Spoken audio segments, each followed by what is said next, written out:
Hello, Sagittarius. Welcome to Dove and Serpent Tarot. My name is Paul. If Sagittarius is your sun, moon, or rising sign, this is your tarot card reading. Remember to hit the like button, leave a comment. Consider subscribing to the channel, especially if this reading resonates with you. If there is anything you would like me to pray over, or meditate upon, or send positive energy toward, please let me know. Now, this is a general reading, so try to be open and receptive to whatever may come through during our time together. I am merely the messenger, and I ask you to connect directly with each of these cards and use your own intuition to take you beyond the details that I provide. And remember, Sagittarius, that the most important part of any tarot reading is you. And we begin with the Four of Swords. I feel like you are a very peaceful person. I feel like you're somebody that likes to keep the peace. I find that you probably don't engage in arguments very much. You want to preserve your own mental well-being. And I think that you've learned to sort of pick your battles, that you've learned to kind of not rock the boat. Yeah. I think you're somebody who would rather just let other people do what they want to do. If it's not really affecting you very much, you're not really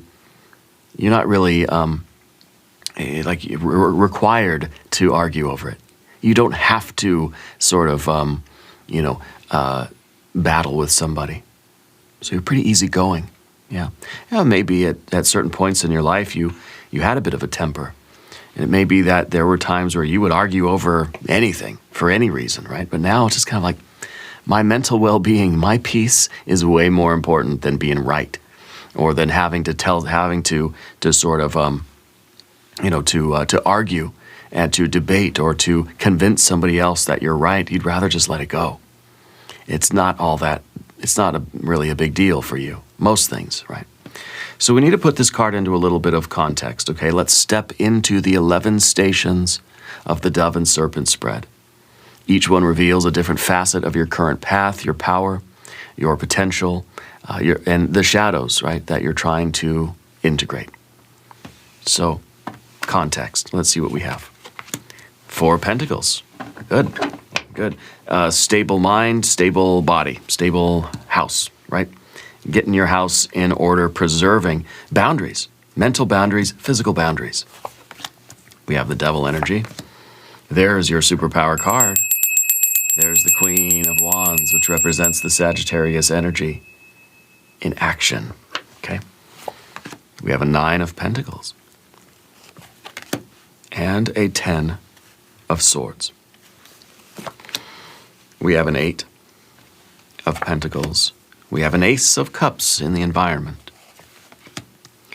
We have a Prince of Swords, and we've got the Star. Very, very nice. Very good.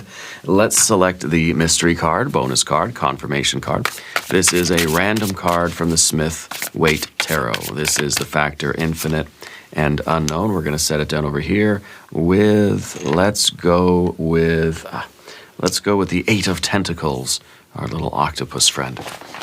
We're not going to look at that card until the very end, but it will tie everything together. It will give us the confirmation that we need at the end of the reading.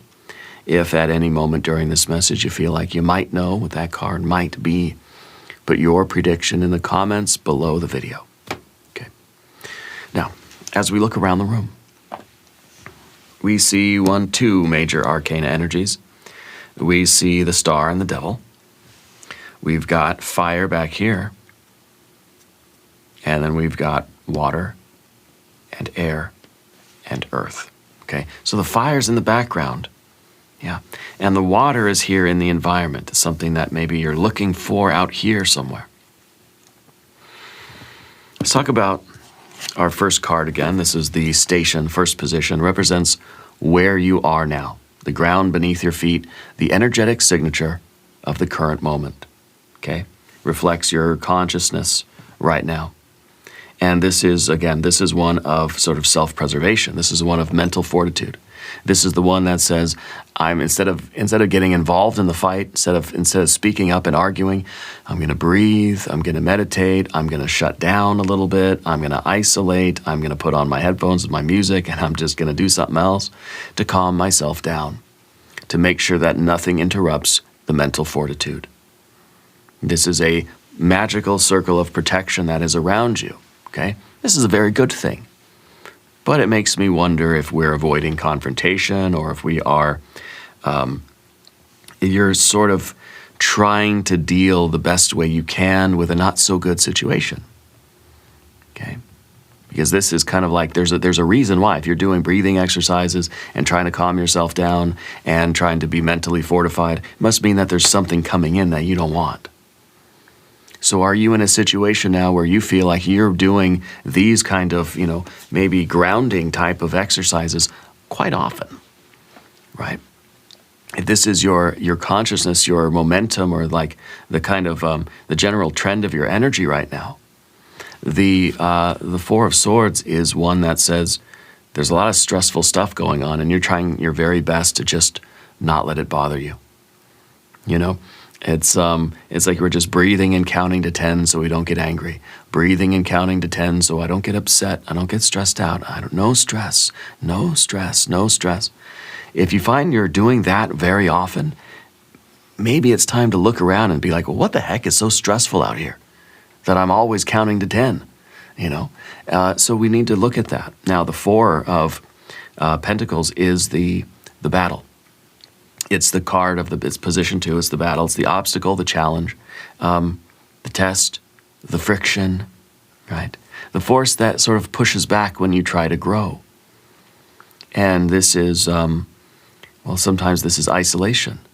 Sometimes this is a physical or financial stability, safety, security, stability that is sort of limiting us, okay?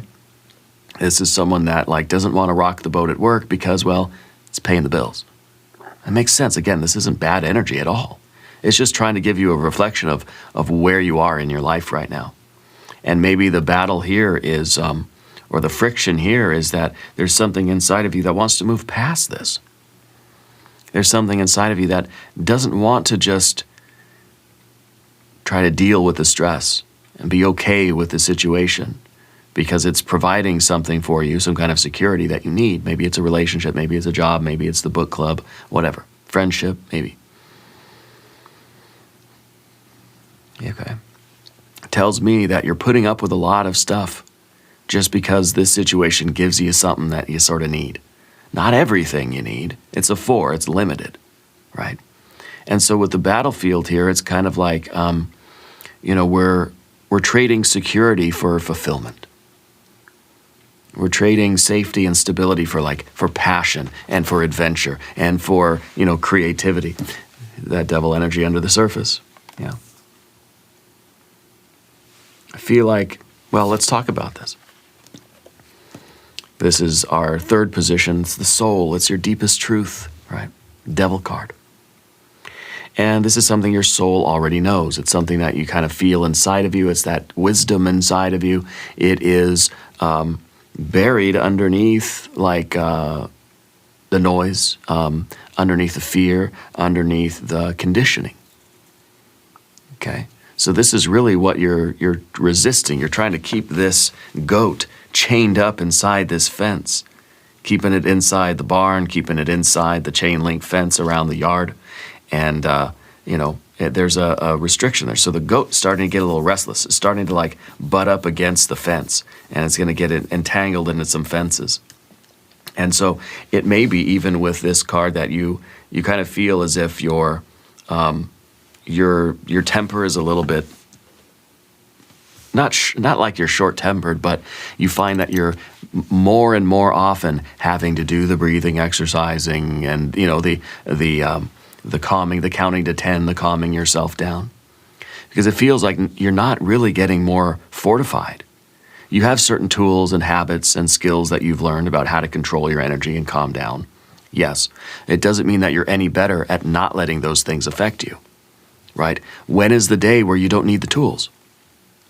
The best tool, right, is the one that never gets taken out of the toolbox, right? So it's kind of like saying, yeah, we have these tools, and we know how to call, I know how to deal with difficult people. I know how to deal with difficult situations. I remove myself, I calm down, I control my energy, I breathe, visualize, ground myself, and all that good stuff. I love that stuff. I do it all the time too. But when do we realize that this isn't making me any less sensitive to other people? It's not making me any better at resisting that energy coming in, the conflict energy, the negative vibrational energy.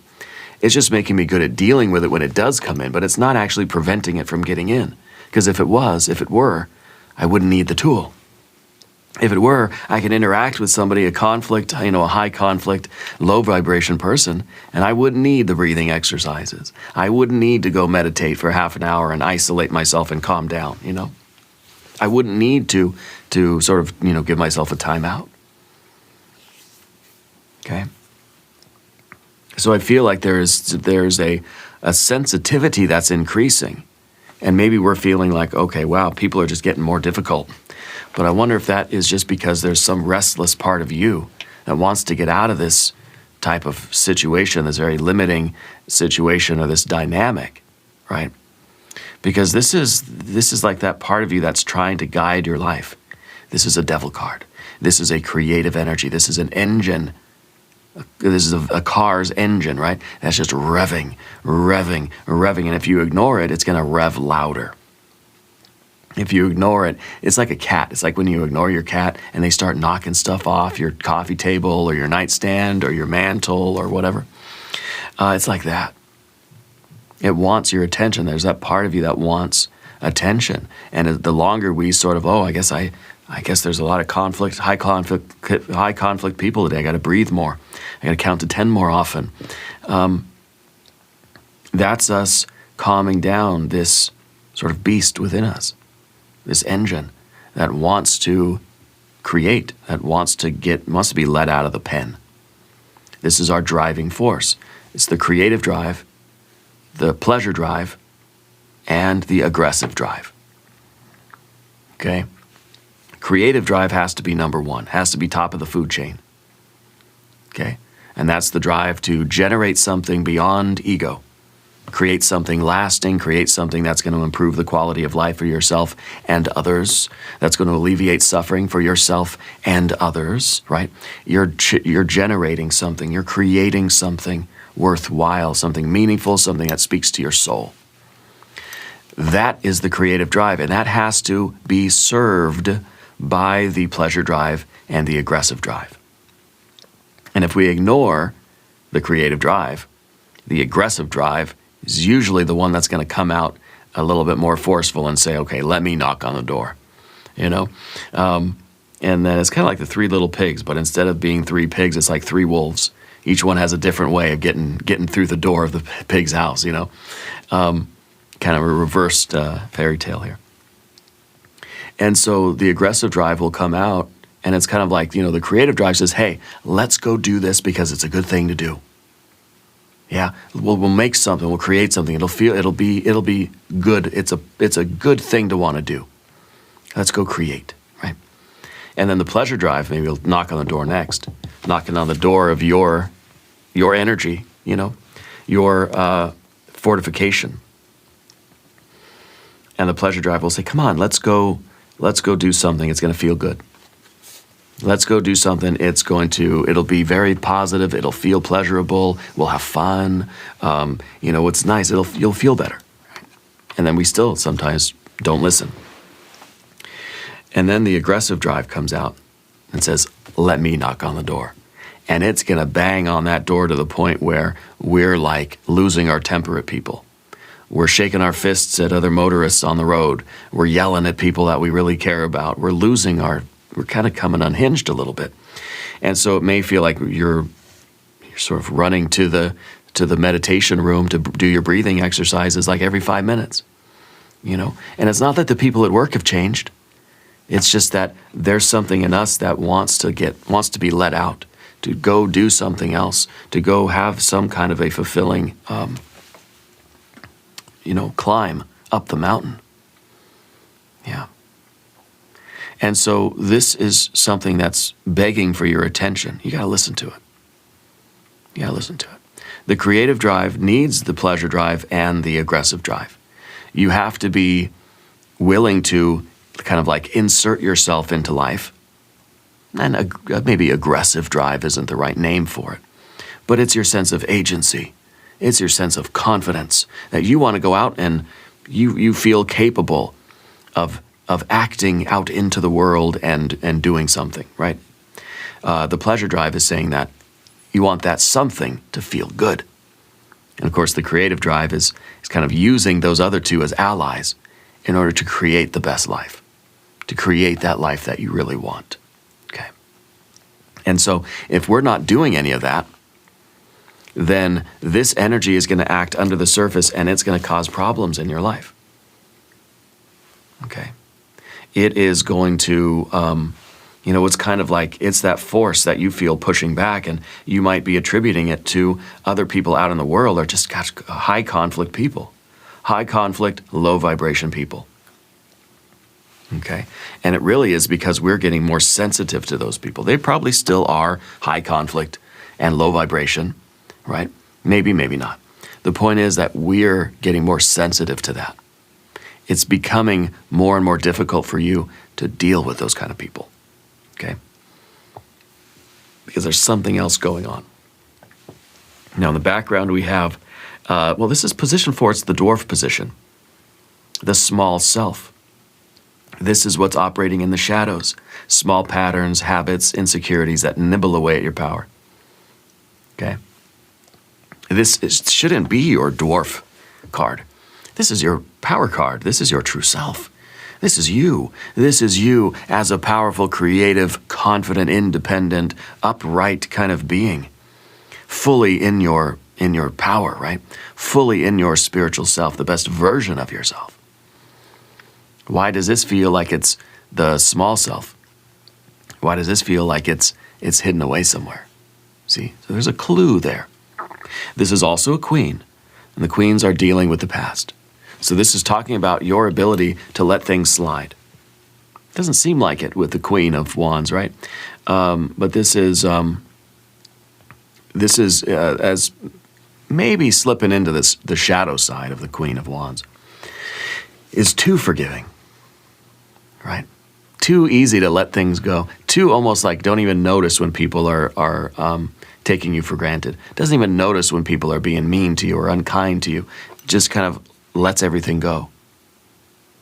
Lets everything go because it doesn't feel significant. It's all about endings. The Queen of Wands can end things quick.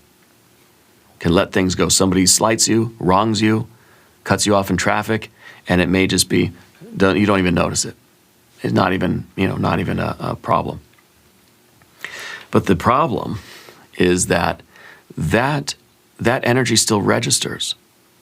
Okay, and so it could be that you're feeling an increase of anxiety because what should be your superpower, the best version of yourself, feels like it's getting smaller and smaller and smaller and becoming less and less able to just let things go. And to the point where it's like you're letting everything go, but instead of it being a power move, right, it's kind of like a doormat. Because as this self, as your sort of vision of yourself is getting smaller, it feels like you're less and less capable of letting things go for the right reasons. Does that make sense? Instead of it being a power move, oh, that doesn't bother me. It's then kind of like, oh, it doesn't bother me. And then there we go. We're kind of breathe. I'm okay. Feels like we're getting less and less capable of dealing with those high conflict people. Again, it's coming back around to the same theme here. Okay. And so I feel like this is even suggesting an inferiority complex. Okay. Well, we want to be this best version of ourselves. You want to be able to let things just slide right off your back or just not even on your radar. Somebody cuts you off in traffic and you don't even notice. Not because you're not paying attention, but it just doesn't bother you. You're like, I don't care. I don't care what they're doing. I've got a mission ahead of me. I'm doing something important here. I don't care what they're doing. I'm paying attention to everybody because you're a safe driver. But you're not worried about it. It's not bothering you. But then as that sense of self gets smaller, those people do that, and we still are saying, that doesn't bother me. No, I'm fine. It doesn't bother me. But it really does. Okay? And so it may just be that something is really being built up inside of you, and I feel like we're kind of headed toward a tower moment here. Yeah. So anyway, let's keep going. I hope you understand what I'm feeling with these cards anyway.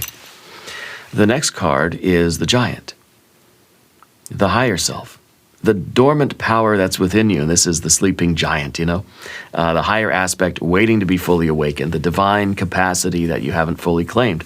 A 9 of Pentacles is a card of gain. This is the road you're traveling. And really, it seems like the ideal situation here, fire and earth, your best self creating your best life. This is a successful life of progress, of prosperity, of abundance, of everything working, and you're doing everything to work yourself in the right direction. This is you, fire and earth, as a manifester, as a magic maker, pushing the ball down the field, living a successful life. This is what we want. This is the ideal, right?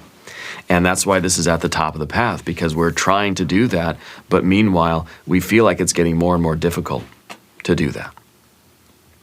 Okay? We're trying to awaken this fire and earth, this manifesting kind of thing. You want to be the person. This is almost like this card is almost like your ideal goal. This is what you really want, your hope, a big hope. This is what we want to have. And you want to be the kind of person that doesn't sweat the small stuff, because you're building an empire. You're building a big, wonderful, beautiful, happy life. You're building Big Rock Candy Mountain out here. So you don't care. A little fly buzzing around my soup, I don't care. Who cares about that? That's insignificant. That's small. It's like just so many flies buzzing in your ear, right? Always makes me think of Sinuhe and the Egyptian Mika Waltari. Wonderful novel. That's my favorite novel. Anyway, let me know if you've read it. I love connecting with other people that have read that. It's such a good book. I've read it 3 times already. I read it first literally in 2001. Really the same weekend that I bought my first tarot deck, 2001, Santa Cruz, California. I still have that tarot pack over here. Yeah. But anyway, and I read it again a few years ago, and then I'm going to read it again, pretty soon. But anyway, it's for the 4th go-around. So anyway, this is that person that's traveling on the road. You have a destination or not even about the destination. You're focused on your journey. You want to be that person that's focused on your journey, living the life, building the life. This is an active card. This is not the end of the journey. This is how you're traveling. Okay? You're traveling with intention. You're traveling with progress. And you're focused on those things that are going to work and that are going to keep building your life in this good way. Ideally, right? Not sweating the small stuff. It's really a card that says if it don't make dollars, it don't make sense. And so we're getting entangled with the negative energy, high conflict energy of other people. But it's not serving our journey. It's not helping our path in any way, right? But it's getting harder and harder to let that stuff go. And as we try to let it go, it makes us feel like we're getting smaller and smaller, like we're being diminished. And so we don't want to then have to lash out at people. We don't want to have to stand up for ourselves. And we don't want to just be poked so many times that we just end up kind of losing our temper. Okay. So I feel like the way forward really is that 10 of Swords. This is the imago. This is, in a way, the ideal self. Okay? I feel like these are switched. This is your ideal self, and this should be that small self that is, that's sort of, that's getting smaller in the rear view mirror. Because this would be somebody that is realizing the pointlessness of so much drama and so many entanglements, and is really, truly, honestly able to let it go with no emotional connection. It's just it's just like the old dry bones of a fish. You just throw it out. Okay? There's no emotional attachment here. But things are reversed a little bit for you right now. Your ideal self is getting smaller in the background, while this energy is this is what you're being shaped into. This is the blueprint your soul is growing toward. And so it's really saying that the way you're living your life, the dynamic that you have with these high conflict people, high conflict, low vibration, that dynamic is shaping you into somebody that you don't want to be. Yeah. So that this is the dry and desiccated, the kind of almost not even, well, I don't want to say heartless, because that implies a kind of almost like a powerful stature, right? Someone that's heartless, someone's just all business, doesn't care about anything. This is like somebody who has had all the love drained away from them, has been so depleted by the world that it's not power, it's just kind of apathy. Yeah, it's just apathy. It's dry and desiccated. Okay. This is, on the current trajectory, this is what's happening to your spirit, your soul. It's losing that water energy. Well, that's why we don't have any water in the path of the dove, and the only water we have in the path of the serpent is here as the projection, as the environment. Okay? As, kind of putting that out into the relationships and maybe looking outside of yourself for this and maybe not finding it, okay? We don't want to be this archetype. Yeah. Well, there's that shadow side of this card. Now, what about the light side of the card? Sun in Gemini. Someone who's very clear. Maybe what your soul is growing into, if we recognize this energy, then this doesn't have to be the negative version. This can be the very positive version of this card. Okay? So your destiny is not fixed. Your destiny is shaped by every choice you make. You're writing your destiny every day. So let's rewrite this. Let's not let it be a version of you that has no feelings left. That you kind of feel like every relationship is pointless and life is pointless, and that all of our love has been drained away because you've been diminished and diminished and diminished. Let this be then your ability to recognize when a situation is not worth your entanglement, to have truly that fortification that says, I'm not going to attach my energy to that high conflict, low vibrational energy. And that means I don't have to go retreat somewhere and do my breathing exercises or ground myself or calm myself down or listen to music or anything like that as a defense. As a defense. Okay? Because this is somebody who can get out of the birdcage and just says, I'm not doing this dance with you. You high conflict, low vibrational people, I'm not doing that dance with you. You can dance all you want. I'm choosing not to tango with you. Okay? And so you're preserving your energy, you're keeping your energy safe. And you are recognizing those relationships, situations, entanglements, the dynamics that are a waste of your energy, a waste of your time, effort, energy, and or money. The pointless things that are not serving you on your path toward greatness and prosperity and wealth.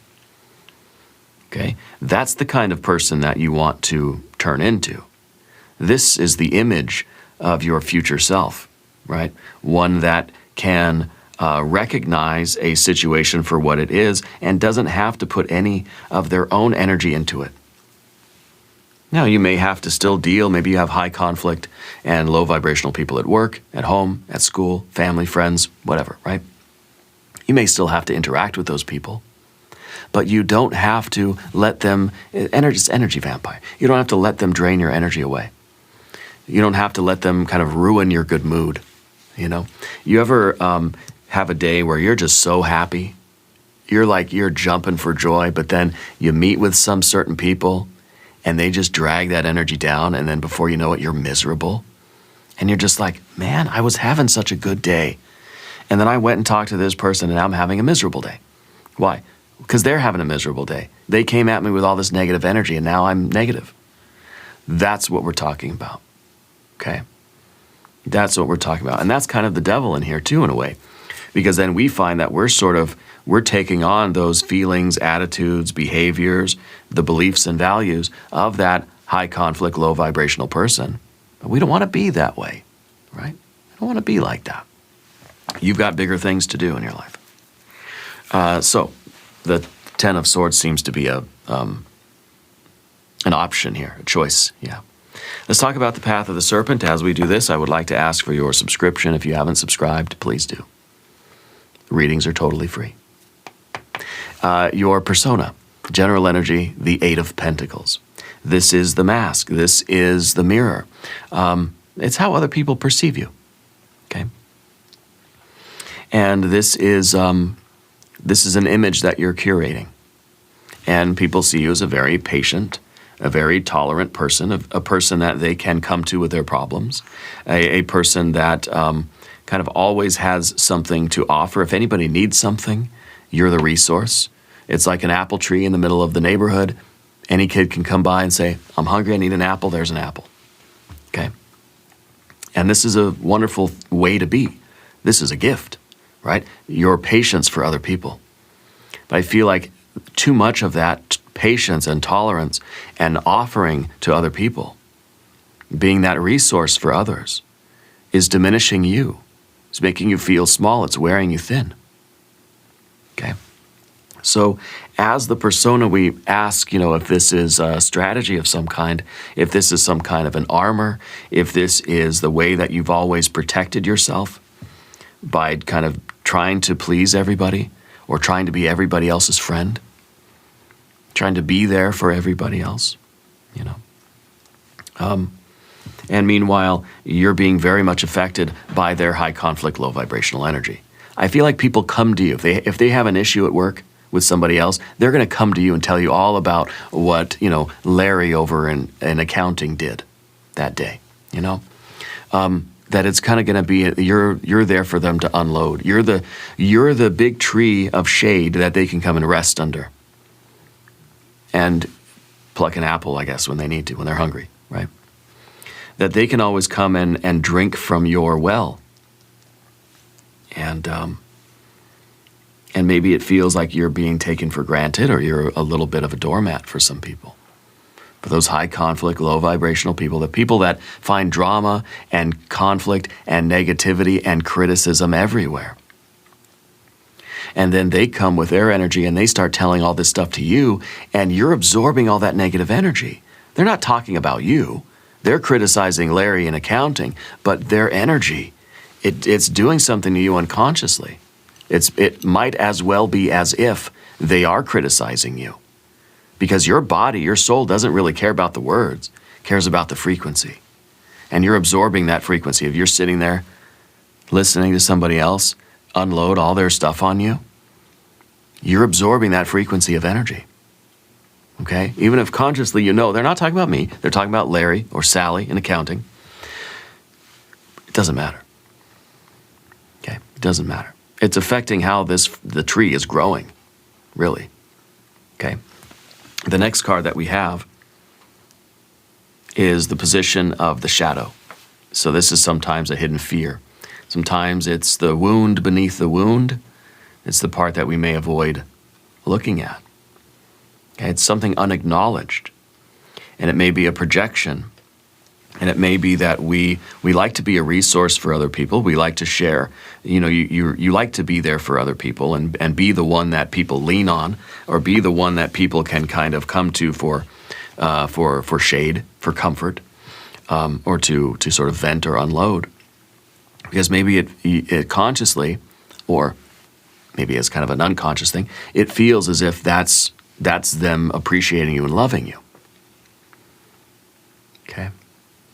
It's the equivalent to a kid in school that feels like they want to have a lot of friends, so they end up giving all the other kids their lunch.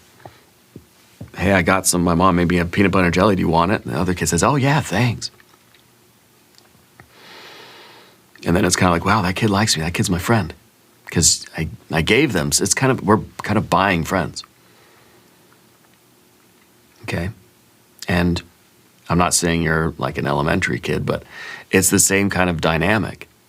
It's just, it feels so much more obvious to use examples from like kids, you know? Because the energy is so pure with kids. And kids will really just come out and tell you, oh, you don't have a peanut butter and jelly sandwich? I'm not gonna be your friend. Not every kid, of course, right? Maybe it's just happened to me, I don't know. But it's, you know, it's a dynamic that I think happens unconsciously the older we get. The more experienced by life we get, it becomes a more unconscious thing.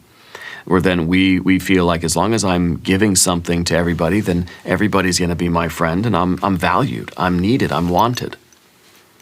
Okay? Try shutting off the tap a little bit. See what happens, you know? Try not giving everybody else your lunch or sharing everything that you brought from home with everybody else, you know, to where you don't have enough. And just see what happens then, you know? Because this is that projection. This is that shadow side that kind of we're looking for out there, and basically saying we need love. We all do. We all want to feel seen and feel valued and feel like our cup is being filled. And so you're trying to fill other people's cups, thinking that that's going to fill my cup too. But then when it doesn't, or when you are, you're in touch with these high conflict, low vibrational people, you feel even more depleted. It doesn't feel like your cup is being filled up, does it? It feels like it's being drained, to the point where with that 10 of Swords, it could go that direction. If things continue, it will go this direction where you are completely drained, because none of that good energy came back to you. Yeah. And so this is a fear of us not receiving love. Now, let's look at position 9. This is the ghost, or the unfinished story. It's an echo of the past, karmic thread. Maybe an Aquarius person somewhere in your past that is significant here. It's maybe an unfinished chapter. Okay. There may be a past relationship with a male energy, and it may be kind of still writing your script. Okay. This could be typically goes back to childhood, it goes back to a father figure, okay?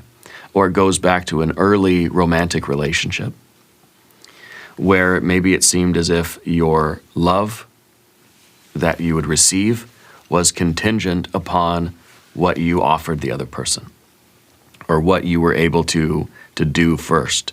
It's kind of like you clean the house, oh, then you get love.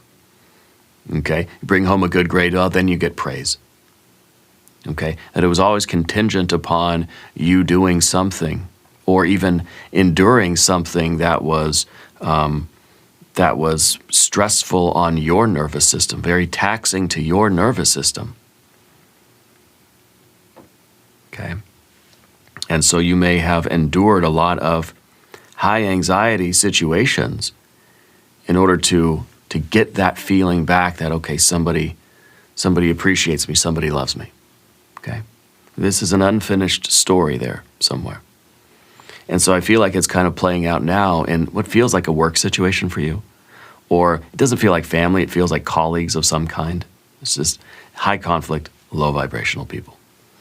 And this is the realization that you don't have to let this write the script. That you can put an end to this dynamic and, well, get out of the birdcage, like we see with the 10 of Swords. Put an end to those kinds of things, having the clarity of the sun in Gemini, understanding what needs to be separated, understanding what you need to disentangle yourself from. in order to really preserve your energy. Going back to the very beginning, you're doing these breathing exercises to deal with the stressful situations. Why not just get rid of the stressful situations? Well, maybe you can't. Maybe this is work. You have to go, you know. Well, maybe there's some practical things. We can ask to be moved to a different department, or, you know, you can get a transfer or something like this. But if you're forced to be around these people, then at the very, very least, you need to find a way to fortify your energy to where those dynamics don't affect you the way they do.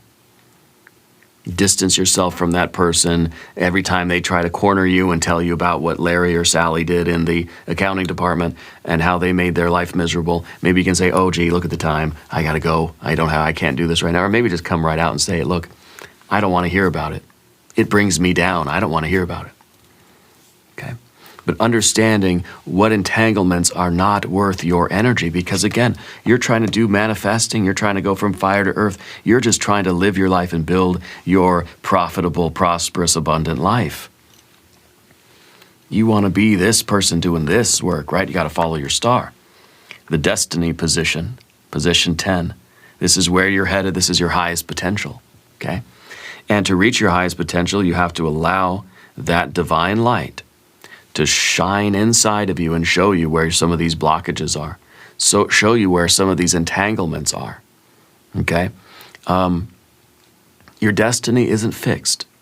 It depends upon your choices. You can get yourself on this very prosperous path by understanding where to not get entangled. You don't want to get entangled here.